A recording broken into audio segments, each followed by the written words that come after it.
তালের পিঠা বানানির লাগিয়া নারিকেলটারে বালা করে গুড় দিয়ে আমি বাজি করি আর চিনি দিছি না, চিনির পরিবর্তে আমি গুড় দিচ্ছি।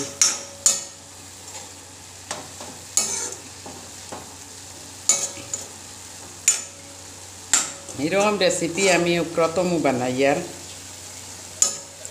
আর রেসিপিটা বানাই আর যে আপনারা লাগে শেয়ার করি আর আপনারা ওইরকম বানাইবা তালের পিঠা চাউলের গুঁড়া দিয়া।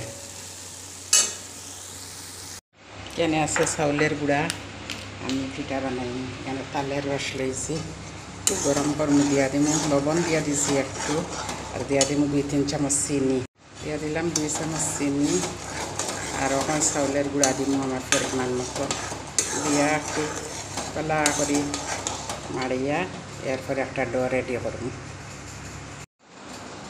এই তো চাউলের গুঁড়া দিয়ে একটা ডো রেডি করছি। অন এটা মারিয়া পালা করি হাত দিয়ে মালিশ করিয়া একটু নরম করিয়া আর বানাইম পিঠা। রিটাইন একটু পরে বানাইম।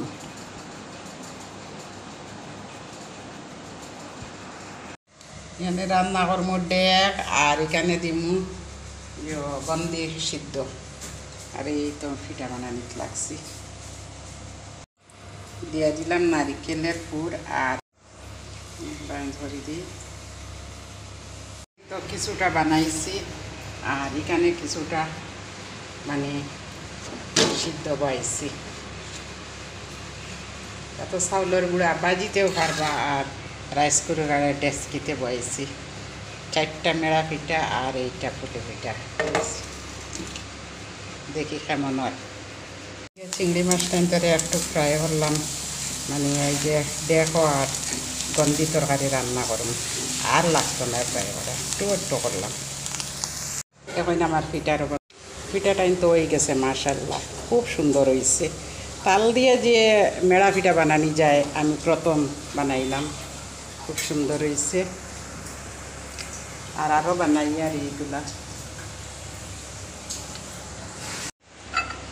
এই তখন সিদ্ধ করাটা পিঠা মানে রাইস কুকারে ভাত দিলাম।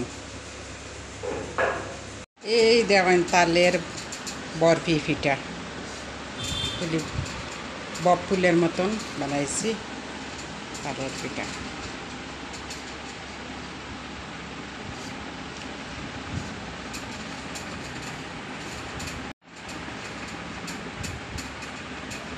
আবার বাজা করি আর কারণ 2 ধরনের পিঠা বানাইছি। আমি তো নতুন বানাই আর যার কারণে এরকম বানাইছি না চাউলের গুঁড়া দিয়ে কোনো দিন। কিছুটা বাপা পিঠা বানাইছি খাওয়ার লাগিয়া খাইলাম, আর কিছুটা এরকম বাজা করি।